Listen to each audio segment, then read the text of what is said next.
इस सुखद अनुष्ठान में आपका हृदय से स्वागत है, अभिनंदन है, अभिवादन है। ध्यानाभ्यास के लिए कृपया अपने नेत्रों को बंद कर लीजिए। बाहर से ध्यान हटाकर अपने ध्यान को अपने शरीर पर लाइए। आंख बंद करके जो शरीर अनुभव में आता है वह हमारा आत्मिक शरीर है, जैविक शरीर है, जो इंद्रिय गोचर नहीं है, भौतिक नहीं है, आनंद का बना है, आनंद शरीर है। हम उस आनंद का ही एहसास करेंगे। अब शरीर शब्द से केवल हमारा अमूर्तिक शरीर ही नहीं है, संवेदन गोचर शरीर नहीं है, इसके अलावा 3 भौतिक शरीर हैं। एक स्थूल भौतिक शरीर है जो इंद्रियों से ज्ञात होता है।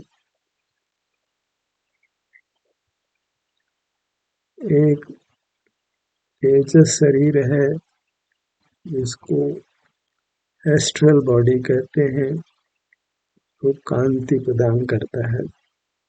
जैसे सूर्य, चंद्रमा, ग्रह ये तेज वाले हैं, ऐसे एक तेजस शरीर हमारे साथ रहता है जो मूर्त शरीर को कांति प्रदान करता है।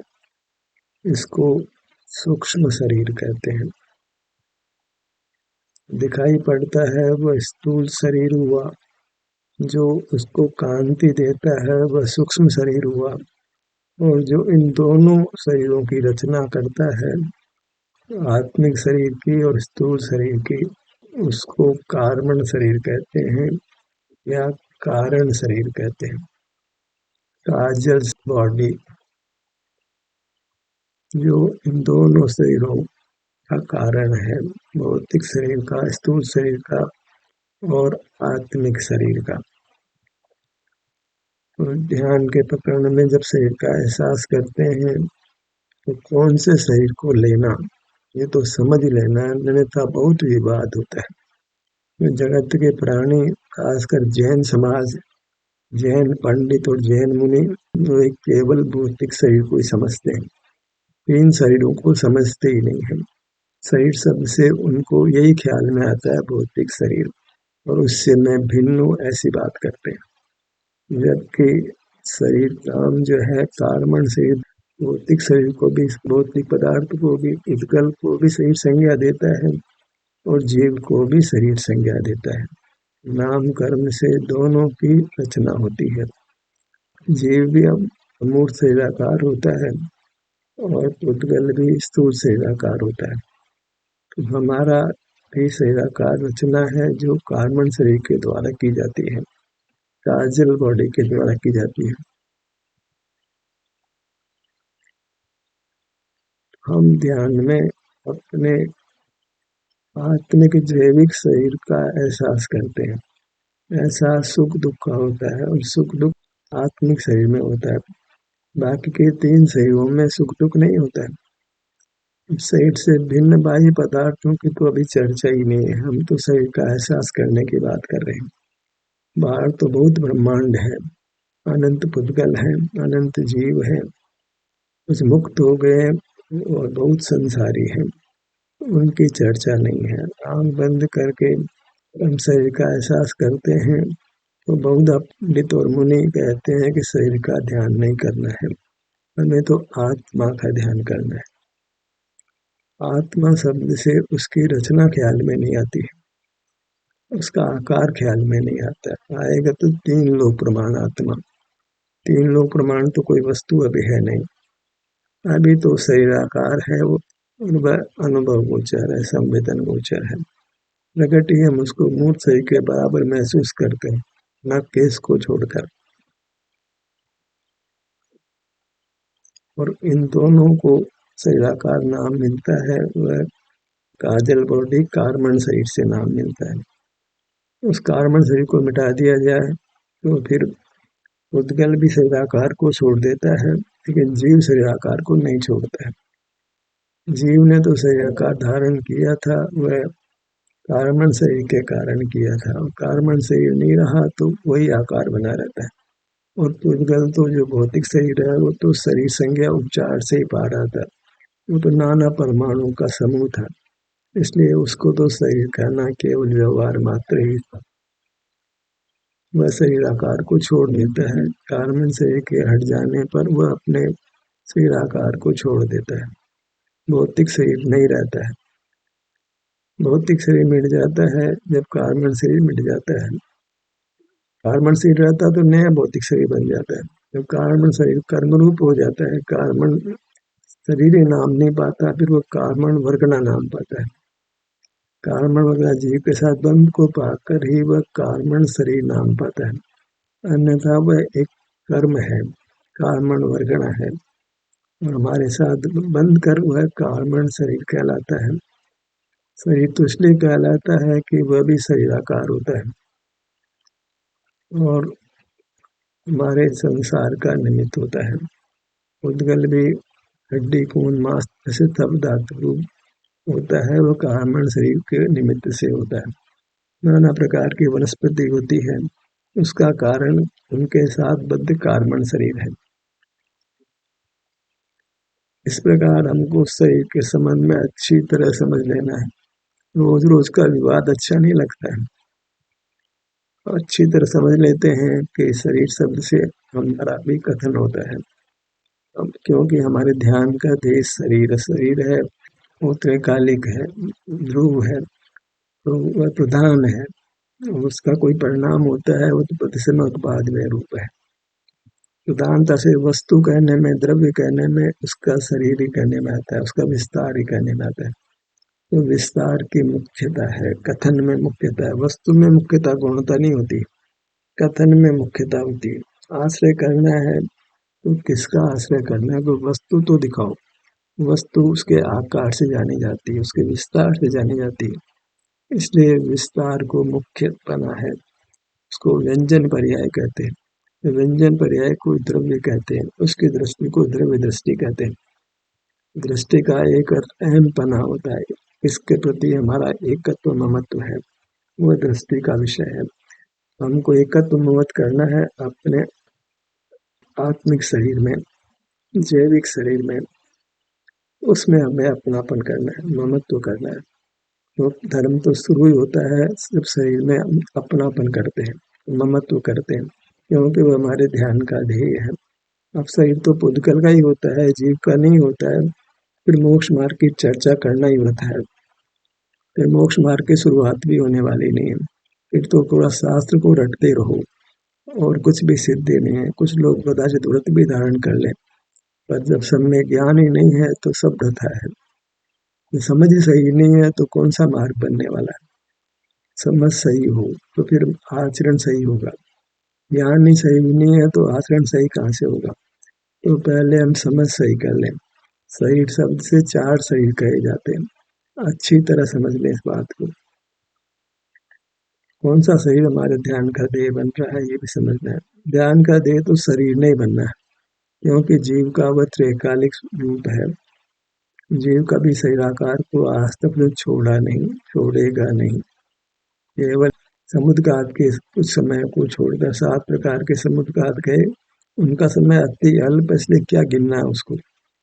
बहुधा जीव शरीराकार ही रहता है, वो तो अपवाद रूप से ही समुद्घात करके वो शरीर से बाहर होता है, तो भी शरीर में रहता हुआ शरीर से बाहर होता है। तो शरीर बना तो कायम ही है उसका, शरीर का ही हमको ध्यान करना है। कौन से शरीर का ध्यान करना है, कौन से शरीर का ध्यान नहीं करना है, ये अच्छी तरह समझ लें। 3 शरीर तो पर है और एक शरीर स्व है, इनमें भेद विज्ञान करना है। भेद विज्ञान के बिना मोक्ष मार्ग नहीं बनता है। जीव या आत्मा तो कोई इंद्रिय गोचर होता नहीं है, तो भी अनुभव गोचर होता है। तो जीव का के क्या अनुभव गोचर होता है, या तो जीव का शरीर अनुभव गोचर होता है, संवेदन गोचर होता है, या उसमें सुख दुख है वो संवेदन गोचर होता है। होते तो साथ ही दोनों है, लेकिन संवेदन तो सुख दुख का ही होता है। और सुख दुख किस में होता है, उसका आधार कौन है? तो आधार उसका जैविक शरीर है, स्पिरिचुअल बॉडी है। हम स्पिरिचुअल बॉडी का ध्यान करते हैं, हम फिजिकल बॉडी का ध्यान नहीं करते। स्पिरिचुअल बॉडी कहें, जैविक कहें, आत्मिक है, अभौतिक शरीर, अमूर्त शरीर को हो, और वास्तव में वह शरीराकार होकर भी वो आनंद है, जैसे मिश्री मिठास है, ऐसे ही हमारा शरीर आनंद है। आनंदम ब्रह्मण रूपम। हम जीव हैं तो कैसे जीव हैं कि आनंद है, जो भौतिक शरीर में कदापि नहीं होता है। दुख तो उसका विवाह परिणाम, विवाह से वस्तु को नहीं देखा जाता है, विवाह तो छूट जाता है, स्वभाव कायम रहता है। तो हमारा स्वभाव जो कायम रहने वाली चीज है, का नाम है आनंद। उस आनंद का आकार शरीराकार है। आनंद शरीराकार होता है। आनंद अवस्था है, किसकी अवस्था है? शरीर की है। मेरा शरीर ठीक है, मेरा शरीर स्वस्थ है, मेरा शरीर अस्वस्थ है। समानांतर चलते हैं चारों शरीर। भौतिक शरीर को भी अस्वस्थ कहेंगे, और अभौतिक शरीर जो स्पिरिचुअल है उसको भी अस्वस्थ कहेंगे। दोनों समानांतर चलते हैं, संश्लिष्ट संबंध है। ऐसे न्यारे न्यारे नहीं पड़े, भिन्न क्षेत्रों में नहीं पड़े। भिन्न क्षेत्र वाले पदार्थ भी एक दूसरे से प्रभावित होते हैं, यहाँ तो अभिन्न क्षेत्र है, निश्चित प्रभाव पड़ता है। ऐसा होता ही नहीं कि एक परिणाम भौतिक शरीर में और जीव में नहीं हो, उसका निमित्तिक भाव जीव में भी अवश्य होता है। किसको निमित्त किसको निमित्तिक है, दोनों ही साथ परिणमन करते हैं। कारण कार्य संबंध लगता ही नहीं है।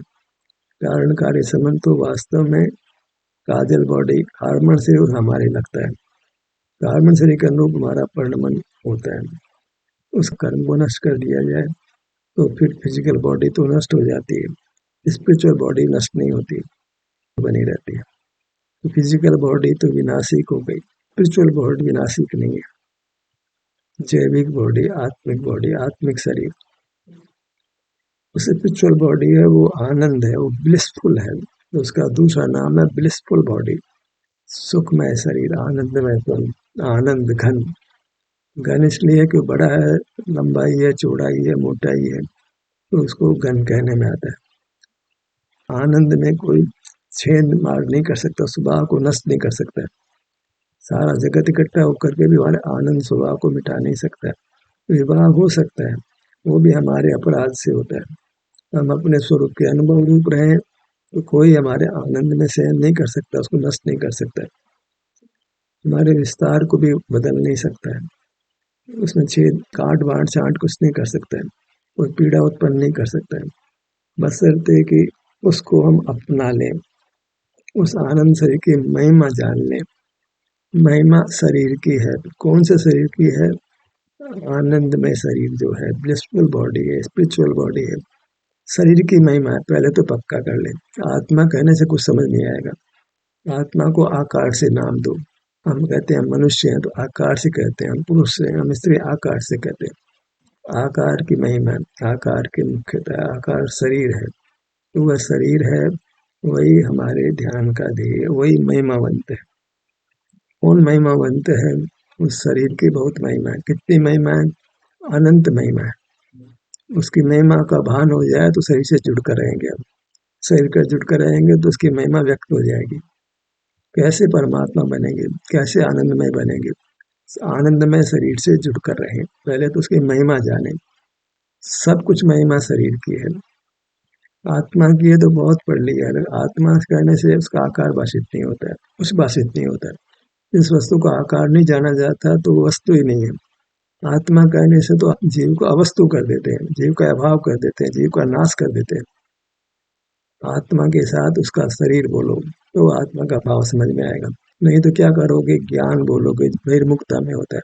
मैं ज्ञान हूँ, ज्ञान मात्र हूँ, जाननहार हूँ, ज्ञाता हूँ, ज्ञायक हूँ, ऐसे उस आत्मा की मिट्टी पलित करते हैं, आत्मा का नाश करते हैं, आत्मा को अनंत का संसार में परिभ्रमण कराते हैं।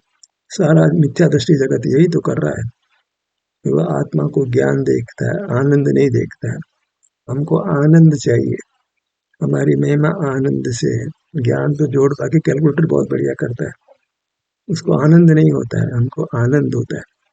हमको अपनी महिमा ज्ञान से नहीं लेनी है। ज्ञान से महिमा लेंगे तो अनंत संसार होगा, आनंद से महिमा लेंगे तो मोक्ष होगा। हमारी महिमा तो बराबर है, जो ऐसी महिमा है जो किसी उद्गल में नहीं है। हमारी महिमा हमारे में सुख का अनुभव होता है, और वह सुख का अनुभव भी तब होता है असल में जब उससे जुड़कर रहते हैं। सामान्य बने सुख होता है, उससे कुछ भान नहीं होता है। हम अपने शरीर से जुड़कर रहते हैं, महिमा लेकर आपसे जुड़ते हैं तो एक अपूर्व आनंद होता है, उत्तम आनंद होता है, अनुपम सुख मिलता है। हम भगवान बन जाते हैं, तीन लोग के पूज्य हो जाते हैं। उसके मूल में क्या है? हमको अपने शरीर की महिमा हुई, शरीर की महिमा, आत्मा के शरीर की महिमा। आत्मा बोलो पर आत्मा का क्या ज्ञान नहीं, आत्मा का शरीर वो ध्रुवधाम है। आत्मा ज्ञान तो नित्य है, वो तो एक वैभाविक है, कर्म के संबंध से पैदा होता है। कर्म इंद्रियां प्रदान करता है तो ज्ञान होता है। ज्ञान शरीर नहीं है, आनंद शरीर है। आनंद की महिमा बहुत है। परमात्मा आनंद का अनुभव करते हैं, उनको परम सुख का अनुभव होता है, इसलिए परमात्मा है। दिव्यता ज्ञान से नहीं है। सकल जगत के पदार्थों को जाने वो ज्ञान दिव्य है, वो केवल ज्ञान दिव्य है। यह बात ठीक नहीं है। भले कोई कहता हूँ, हमें किसी व्यक्ति से बंध कर नहीं चलना है, हमको सत्य से बंध कर चलना है। सत्य को स्वीकार करना। व्यक्ति प्रधान नहीं है जैन शासन। जैन शासन परीक्षा प्रधान है, सत्य प्रधान है। जैन शासन को भी हमने व्यक्ति प्रधान बना दिया। कुंद कुंद ये कहते हैं, अमृतसर ये कहते हैं, जैसा नाचर संबंध बद्ध ये कहते हैं, शास्त्र ये कहता है। ऐसा नहीं है। जैन शासन तो परीक्षा में जो सही उतरे उसको मानता है। परीक्षा ये होती है कि हम आनंदमय हैं। जब अपने पास जाते हैं तुमको आनंद मिलता है, कुछ जानना नहीं होता है, कोई पदार्थ झलकते नहीं है। पदार्थ झलकते हैं तो कोई झलकता नहीं है। हम आत्मा के पास भी गए, देखा कोई पदार्थ झलक ही नहीं रहा। झलकता तो तब है जब हम अपनी मूर्त को छोड़ देते हैं, तो कर्म का कार्य शुरू हो जाता है, इंद्रियों का व्यापार शुरू हो जाता है। अन्यथा इंद्रियां काम ही नहीं कर सकती है। इंद्रियां भले ही हो, जब तक हम अपने शरीर से जुड़े रहते हैं इंद्रियां कोई काम नहीं कर सकती। इंद्रियां निमित्त नहीं बन सकती। हम इंद्रियों को निमित्त बनाते हैं, और स्वयं चलाकर पदार्थ नहीं झलकाती हमारे को, नहीं जलाती। उद्गल में तो कोई विकल्प नहीं है। पानी है तो ऊपर ऊपर रात्रि में तारे झलकेंगे, दर्पण के सामने पदार्थ झलकेगा, और हम अचेतन नहीं है, इनमें पदार्थ झलका ही करेंगे। हमारे दोष से पदार्थ झलकते हैं, हमारे स्वभाव से तो हमको आनंद का अनुभव। पदार्थों को जानना, पदार्थों को झलकाना, ये कोई हमारा स्वरूप नहीं। स्पर्श गंध वर्ण और शब्द का ज्ञान तो उद्गल बहुत बढ़िया करता है, हम उसका कुछ मुकाबला नहीं कर सकते। राष्ट्र के पदार्थ को झलकाने को ज्ञान कहते हो तो बहुत बढ़िया झलकाता है। हमारे में वो सामर्थ्य नहीं है। हमारे में जो विशेषता है, अपूर्वता है, जो हमारा लक्षण कहना चाहिए, वो है सुख, जो उद्गल में नहीं पाया जाता। ज्ञान को लक्षण मानना महाबेवकूफी है। संसारी जीवों को भले ज्ञान होता हो, मुक्त जीवों को ज्ञान नहीं होता। लक्षण तो सब जीवों में लागू पड़ना चाहिए, पर सब जीवों में ज्ञान लक्षण लागू ही नहीं पड़ता। दर्शक समय ज्ञान नहीं होता है, लक्षण तो सदा विद्यमान होना चाहिए। आनंद है वो भी उपयोग है, पर असल में आनंद को चूंकि अपने से युक्त होने रूप है, इसलिए उसको उपयोग कहते हैं। पर वास्तव में कोई बुद्धिपूर्वक भगवान अपने से युक्त नहीं होते हैं, तो आनंद का अनुभव होता है। अनुभव को युक्त कोई बोले तो बोले, उसको उपयोग बोले तो कोई बोले। निकट से जुड़ना तो निकट तो सुख ही है, तो सुख का अनुभव होता है, तो अनुभव का नाम ही उपयोग है। पदार्थों का जानना वो तो उपयोग ही नहीं है, वो तो उपयोग का विकार है। इंद्रिय ज्ञान है वो तो निंद है, दोष रूप है। कोई समझदार आदमी उसको अच्छा नहीं कहेगा। इंद्रिय ज्ञान को कोई समझदार आदमी अच्छा नहीं कहेगा, वो निंद है, उसे संसार बनता है। राग द्वेष होते हैं, विकार होता है, पराधीन भाव है, परोक्ष भाव है। और ज्ञान की प्रत्यक्षता स्वीकार करने योग्य नहीं है, क्योंकि ज्ञान आत्मा के होते हुए भी इंद्रिय नहीं हो तो नहीं होता है। तीन इंद्रिय जीव को रंग दिखाई नहीं पड़ेगा, चार इंद्रिय जीव को हवा सुनाई नहीं पड़ेगी, भले कितनी आवाज हो। तीन इंद्रिय जीव को कितने रंगीन पदार्थ उसको ज्ञात नहीं होगा। बिजली की जबरदस्त चकाचौंध हो तो भी तीन इंद्रिय जीव को कुछ चकाचौंध ज्ञात नहीं होती। ज्ञान तो पराधीन है, विचार मन के अधीन है। असंगी जीव को विचार पैदा नहीं हो सकता। खुद का शरीर नहीं हो तो मतसुत ज्ञान भी नहीं होता है। क्या होता है जीव में? वह आनंद होता है। तो इतना है कि आनंद होता तो वस्तु का कोई आकार होना चाहिए। हाँ कि हम तीन लोक प्रमाण है, तो तीन लोक प्रमाण तो आज तक हुए ही नहीं है। तीन लोक प्रमाण हम कैसे अपने आप को माने? नाम भले अपना त्रिलोक रख दे, तो त्रिलोक प्रमाण तो आज तक हुए ही नहीं। हम तो प्राप्त मूर्त शरीर के आकार हुए, मनुष्य हुए, देव हुए, नारकी हुए, त्रियंश हुए।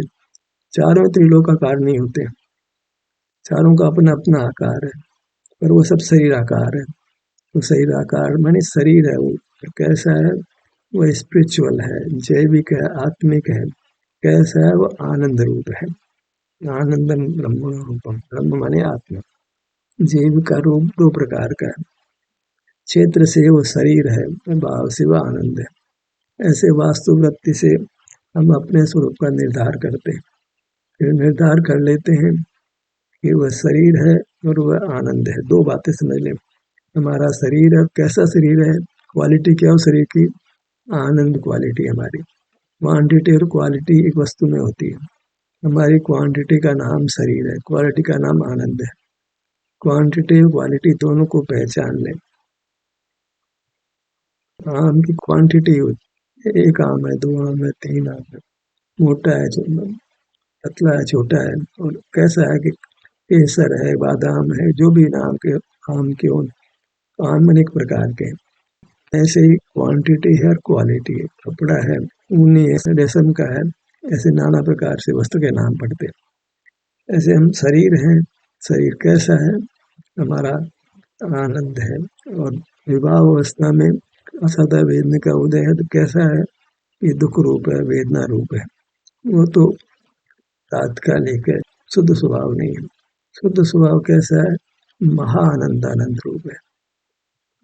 तो महाआनंदानंद में उसकी सीमा ही नहीं है बाबू, अवक्त विश्व को तक कह नहीं सकते। ऐसा आनंद हमारा स्वरूप है। ऐसे आनंद की हमको महिमा लेनी है। महिमा हमारी, एक तो शरीर है वो महिमावंत है। क्या महिमा है उसकी? आनंद उसकी महिमा है। हमारा शरीर अनंत आनंद देवे ऐसा है। ऐसे आनंद से रूप शरीर को क्यों नहीं स्वीकार करेंगे? हमें तो आनंद चाहिए। आनंद कौन देता है? शरीर देता है। कितना देगा? कर्म का संबंध नहीं, कितना आनंद देगा? आनंद देगा, अनंत काल तक देगा। ऐसे शरीर की महिमा हमको लेनी है। भले ही पंडित और मुनि शरीर की निंदा करते हो, वो दूसरे शरीर को जानते ही नहीं है। एक स्थूल शरीर को शरीर के रूप में जानते हैं, और हमारे भी दो हाथ हैं, दो पैर, सिद्ध अवस्था में रहेंगे तो वो शरीर हमारा भी है। उस शरीर का एहसास करना जो भौतिक नहीं है, जैविक है, चेतन है और आनंद रूप है, और कदाचित कर्म के संबंध से वेदना रूप है। ऐसा शरीर जो वेदना रूप तो कर्म के संबंध से अन्यथा वो तो आनंद रूप है, महाआनंद आनंद रूप, अनंत आनंद रूप है। वही उसकी दिव्यता है, वही उसका परमात्मा है। हमको महिमा लेनी है अपने शरीर की और अपने आनंद की। तो आज के आनंद की जय हो। आनंद की जय क्यों बोल रहे हो भाई? हम आनंद चाहते हैं, आनंद आया सब कुछ आ गया। एक सुख मिला तो सब कुछ मिला, सुख ना मिले तो सब कुछ मिले तो क्या है? सब धन भी मिल गया, परिवार भी मिल गया, लेकिन सुख नहीं मिला तो कुछ नहीं मिला। हमको अपना शरीर नहीं मिले तो फिर हमारा भाव हो जाएगा। आनंद नहीं मिले तो कुछ जीवन नष्ट हो जाएगा, जीवन में दुखी दुख खड़ा हो जाएगा। तो शरीर है तो हम है, वही हमारा स्वरूप है। आनंद है तो वह स्वरूप अच्छा कहने में आता है। स्वरूप तो अच्छा ही है, तो कर्म के संबंध से खराब हो रहा है, तो अनादि से ही है, पर उसको मेटा जा सकता है। निद्रा को छोड़कर जब चाहे तब अपने शरीर का एहसास कर सकते हैं, शरीर की महिमा लेकर शरीर से जुड़ सकते हैं। एक निद्रा ही बाधक होती है। निद्रा मूर्छा भी निद्रा ही एक प्रकार के, कोई एनेस्थीसिया लगा देता है तो आप गहरे सुला देता है। निद्रा में आप शरीर का आनंद नहीं भोग सकते हो, जागृति में भोग सकते हो। आगे हुए हो तो क्या करें? जब कहते हैं ना सवेरा हो गया, उठो भाई, कहाँ तक सो रहे होगा? आनंद भोगो, अपने शरीर का आनंद भोगो, शरीर की महिमा लेकर उससे युक्त होकर आनंद भोगो, तो वह मोक्ष मार्ग बनेगा। उससे आप परमानंद को प्राप्त करोगे। कारमन शरीर नहीं रहेगा तो फिर तेजस शरीर भी नहीं रहेगा, विकार भी नहीं होगा, राग भी नहीं होगा, द्वेष भी नहीं होगा, और दुख का कारण ज्ञान भी नहीं होगा। फिर आपको केवल आनंद ही होगा। तो हम अपने शरीर की महिमा लें, अपने आनंद की महिमा लें, दोनों की जय बोलें। मेरे शरीर की जय हो, मेरे आनंद की जय हो। ये तो हम शरीर को भी ग्रहण करेंगे, आनंद को भी ग्रहण करेंगे, तो हमारा शरीर परमानंद हो जाएगा, अनंत आनंद रूप हो जाएगा। ध्यान के सत्र यही समाप्त होता है। आपकी सहभागिता के लिए धन्यवाद।